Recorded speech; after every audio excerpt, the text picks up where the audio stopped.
If you're in the market for a Ferrari Purosangue, this video is going to help you, especially if you're about to spec one up, because I'm going to look at all the different ways you can spec one. We're going to choose what the most important options are, and even if you're looking at one second hand, this should help you pick the right spec for you.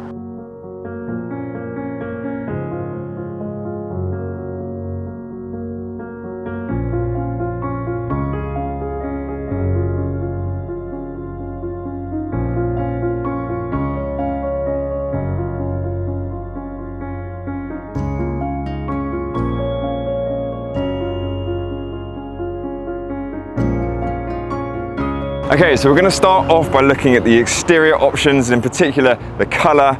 And just before I start, excuse me for wearing sunglasses. I don't normally wear them on a video, but it's incredibly sunny today and can barely see without them. So look, we've got two beautiful colors here, but before I touch on those, it's worth mentioning there are a bunch of colors that come as standard where you don't have to spend a penny. You've got Rosso Corsa is the most obvious, the most famous. For me, my personal favorite of the standard colors is Grigio Scuro. We've just sold a 296 in that color, and it's kind of like a sort of Nardo gray, but you've also got flat black, you've got a Giallo Modena, you've got Blue Pozzi, you've got Bianco Avu, so there's a bunch of colors you can choose from. But you probably are going to want to spend a little bit and get something a bit more special. There's a range of vintage colors or historical paints from racing cars of old. You've got Canna di Fucili, which is a famous gray. Blue Scotia is a famous blue. I mean, the thing with the Purosangue is you can't really get color wrong. It's obviously personal preference, and there are just so many to choose from. I can't go through them all. It is worth mentioning there is a classic color range. This is a new thing Ferrari are doing, and they've actually put some of the most popular colors of the recent times: Nero Daytona, Grigio Silverstone, Blue Tour de France, which wouldn't normally cost a lot. They now do cost a fair amount. I think it's 7 or 8 grand to choose one of those colors, which I'm sure are going to be very popular. But if you want to get something a bit more special, a 2-layer paint, a 4-layer paint, a 3-layer paint, you're going to have to spend a few quid. This color here, Blue Electrico, which is obviously an electric blue, clues in the name, but it is a 2-layer paint, costs about £10,000, and I think it is beautiful. Obviously, being an SUV, if we're allowed to call it that, you are going to get a lot of blacks, a lot of greys on the market, as people don't always want to draw attention to themselves. But I think, you know, it's a Ferrari. Let's get something a bit bold, a bit bright. Blue Electrico, I think, does a great job. On the other hand, we've got Rosso Magma here. This is a 4-layer paint. It's a fairly new paint. It's been around for a couple of years, and I believe it's about a £20,000 option. Obviously, very special, super metallic, and a great choice. But there's also Rosso Fuca, Rosso Fiorano. There's a whole different range of reds you can choose. But look, I think with the Purosangue, you can't really get color wrong, and it is all down to personal preference. It is also worth mentioning the launch color, because it's called Nero Purosangue. It was specially made for the Purosangue, and it is a deep black. I think it's got some orange and some red sort of reflections to sort of really show off the car. That's going to be a popular choice. And it's also worth mentioning you can get the opaco paint, so the matte colors. A few different colors you can get in matte, which look pretty cool as well.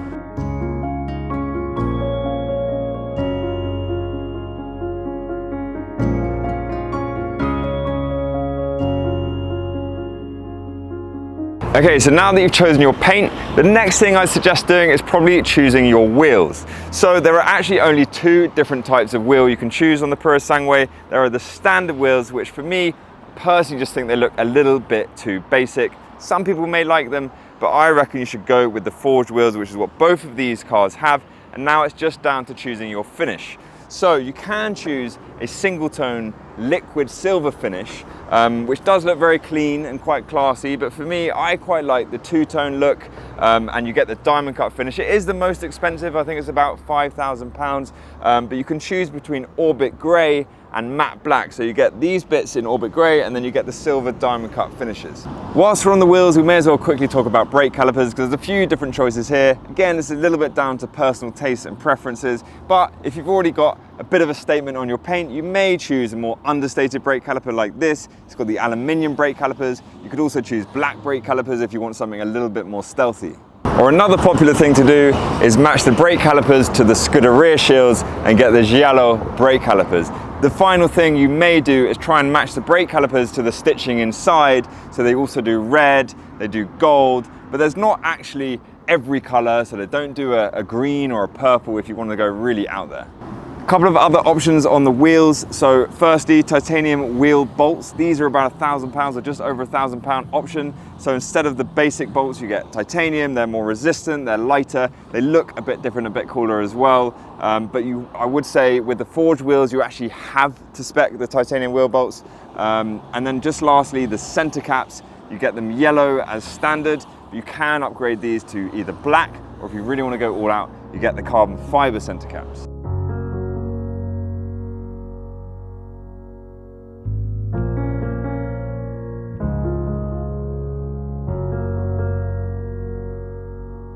Okay, the shades are off as we had a little break. Big cloud has come over, but it's going to help me see all the carbon fiber, which is what I'm going to talk about next. So, big factor in determining your list price is obviously how much carbon you're going to spec. If you don't want any carbon at all, you're going to manage to keep that list price really low, but I think you're going to want quite a bit of carbon. So let's see what they've got on the exterior. First off, the carbon fiber front spoiler.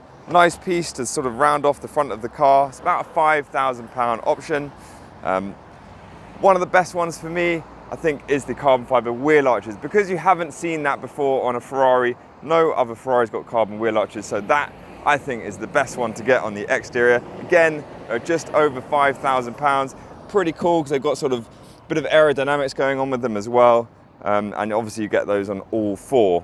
One that neither car has here is the carbon fiber mirrors.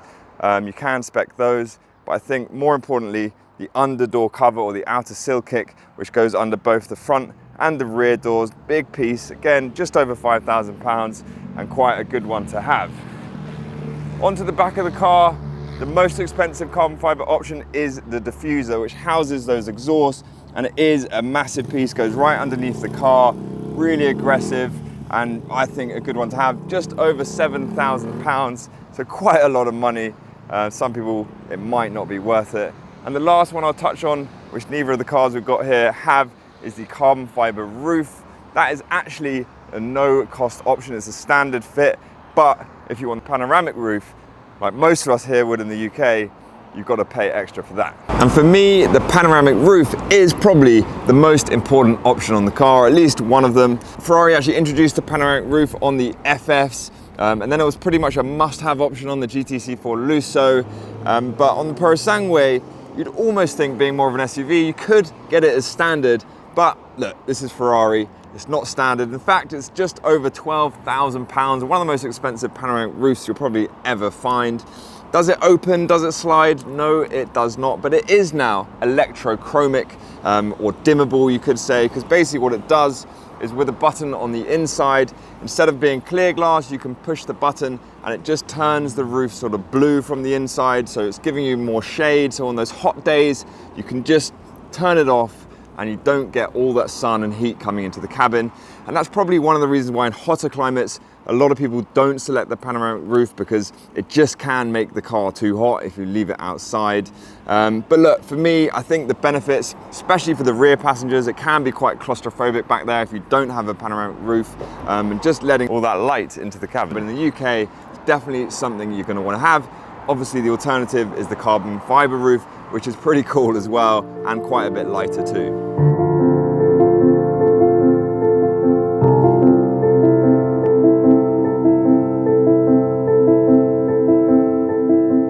So whilst we're talking about glass, I may as well also mention the privacy glass, the laminated privacy glass. It is quite a costly option, just over £3,000, and obviously giving you privacy glass on the rear passenger windows and on the rear window at the back. Obviously can't get them on the front. The benefits are, obviously, if you don't want people peering through the window to see what's in the back or in the boot, you'll want to get it. It also does give it a slightly stealthier look. It blends into the black window trim. But look, some people just don't like having privacy glass, and also if you've got a lighter interior, it's also quite nice to see it through the window. So another, I think, really important exterior option is the Scuderia windshields. If you don't spec those, I guess there is an argument to say you get something pretty understated, but if you're driving a Ferrari, you want people to know you're driving a Ferrari, and these, I think, for about £1,200 are a bit of a no-brainer. You can spec the airbrushed painted shields. They're about £9,000. I do think they do look pretty cool. Whether they're worth it is up to you. They're quite a lot bigger, and I'd probably say you want to get a PPF just to make sure they are protected, because you don't want to get any scratches or chips in those. So a couple last things before we move on to the interior. One of them is the exhaust pipes. There's a couple of different options here. As standard, you get a sort of chrome polish look. It's not to everyone's taste, so I think you're going to want to upgrade these. First option is you can go for the sport exhaust tailpipes in Glacier. So there's obviously a light finish, it's kind of like a matte silvery white. And yeah, if you want to sort of highlight the look of the exhaust, you'll go for these. But the most expensive option is these. These are the black ceramic exhaust tailpipes, and that's just going to give you a much stealthier look for about £1,300. I don't believe there's really any difference in the way the car sounds, but we may as well check it out.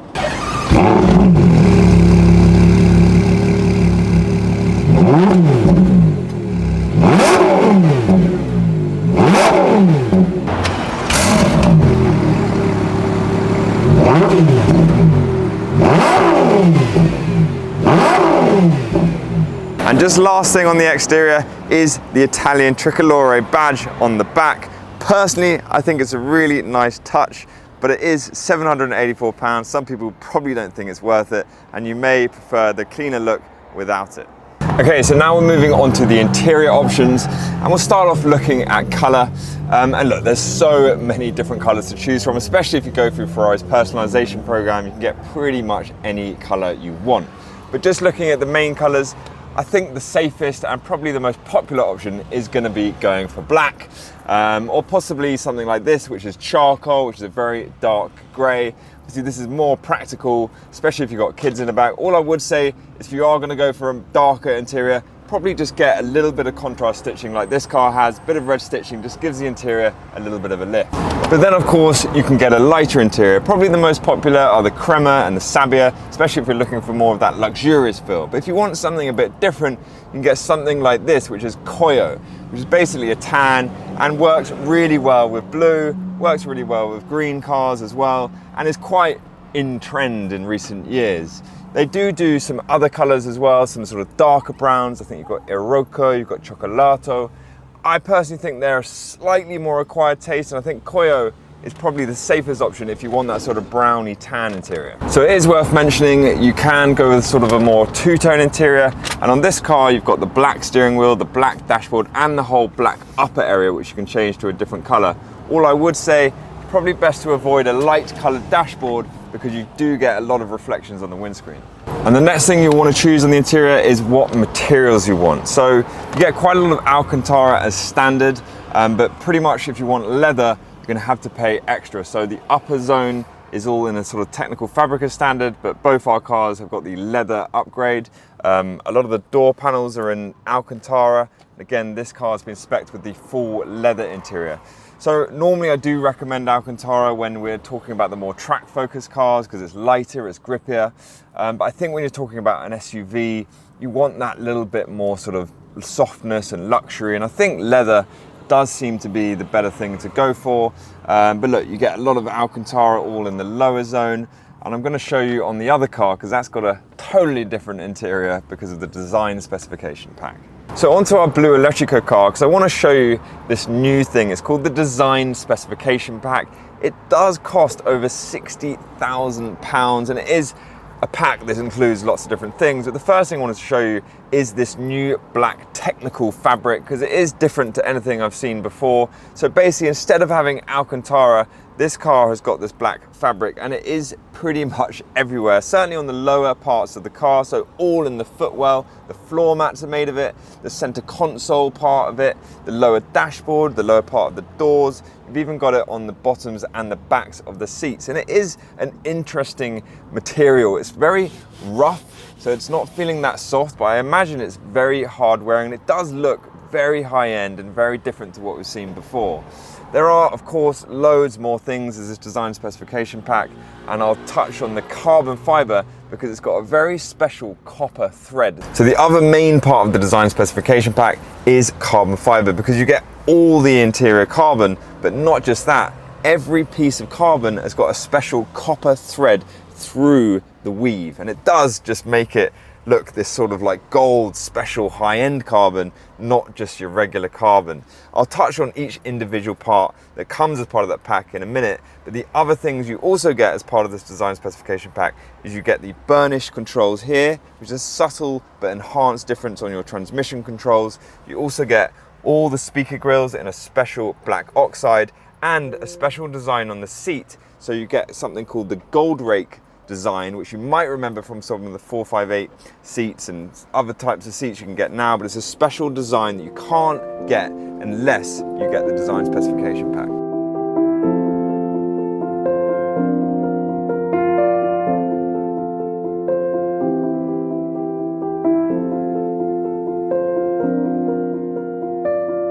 Okay, so now we're going to break down the different interior carbon fiber options. And we'll start off with the most important one, is the carbon fiber driving zone with the LEDs in the steering wheel, which light up at the optimum time to change gear.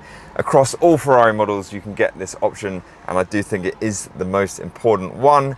But look, this car actually doesn't have any other interior carbon. I just wanted to show you what you do get if you don't select carbon fiber, and it is still pretty nice. It's a gloss black, a piano black throughout the interior. But on this car, it's got every interior carbon fiber option you can get. Because it's got the design pack, you can select these individually. You just don't get the copper thread unless you get the design pack. So firstly, you can get the upper tunnel trim in carbon. I think that's a nice option. You can get the dashboard and get the whole passenger display surrounding carbon. You can get the instrument cluster or the upper dashboard, I think they can call it now. But that is actually in matte carbon rather than gloss. I believe that's for safety reasons. But the other nice ones to get is the door panels. They're big scoops on the door panels. You've got the inner door handle here as well. And there's a load of bits on the back as well, through the center console in the back. You've also got just behind the seats these big scoops as well. So you can get loads of different carbon. You can really spend a lot of money, but maybe you're better off just getting the design pack so you can get that lovely copper thread. And the last bit of carbon I'll mention is the sill kicks, the little sill kick plates, which you get both on the front and on the rear. And just to quickly show you what you get if you don't select the carbon fiber sill kicks, is you get those aluminium ones for that slightly more classic look.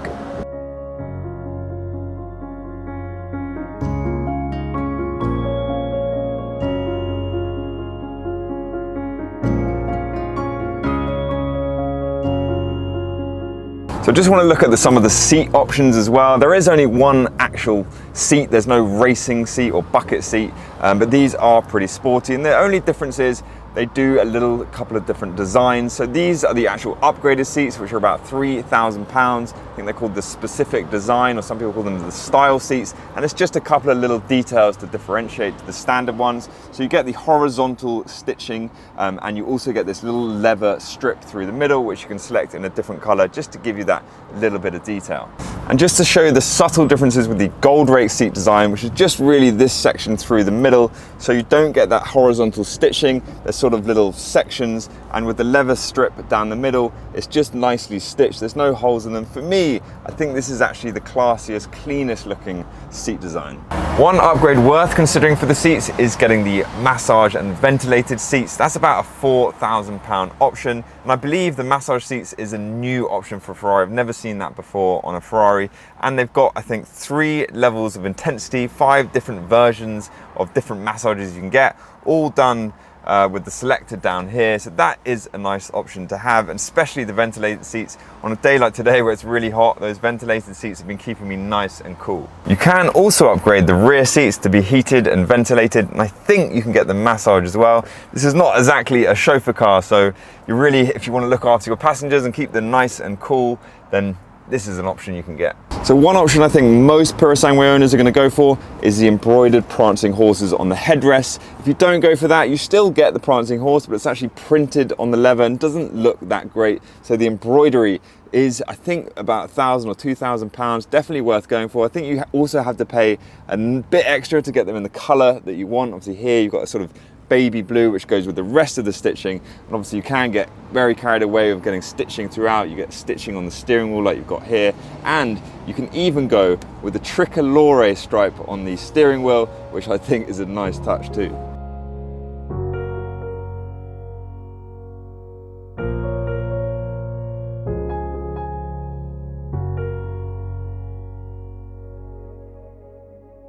Okay, so one of the more interesting options on the car is the suspension lifter. Obviously, this being more of an SUV, you kind of think you don't really need it. And actually, what a lot of people don't realize is you actually get suspension lift as standard, but you can upgrade it to suspension lifter plus. So this car actually does not have the suspension lifter option. It's a £4,000 option, but I still got the lift button, so I can still raise it because this car has got active suspension as standard. Whereas this car does have the optional suspension lift, so you still get the same button, but the only difference being is you get an extra 10 millimeters of lift on the front and the rear, and you can also do it at higher speeds. So it is a bit more convenient, especially if you're doing off-roading. To get that extra bit of ground clearance is helpful, but do you really need it? Probably not. The Purosangue has 185 millimeters of ground clearance, and then you get the extra 20 millimeters with the standard active suspension. So you compare that to a 488 Pista, which is only 110 millimeters ground clearance, where I would say you do want the suspension lift, but I think on the Purosangue, unless you're going off-roading, I actually don't think it's worth it. One more option I want to mention is the digital rear view mirror. For just over £2,000, I think this is a good one to tick because it gives you a much clearer picture of what's behind you. And if you don't like it, you can always switch it off, but definitely one I would go for.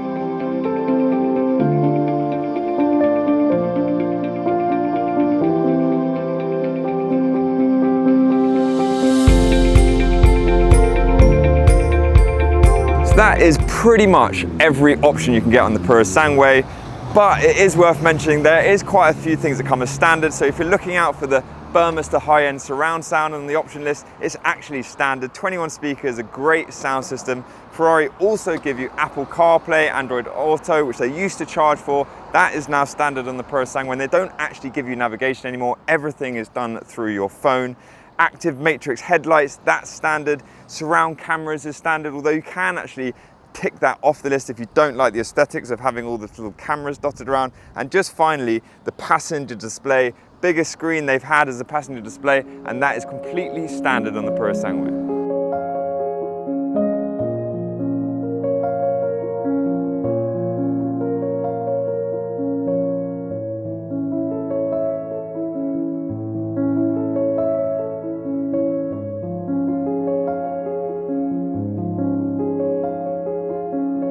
And that is it, how to spec your Ferrari Purosangue. Hopefully this has been helpful. It's covered most of the important things. Let us know how you would spec your Ferrari Purosangue. Please leave your comments. Give us a thumbs up if you've enjoyed it, and we'll do another video again very soon.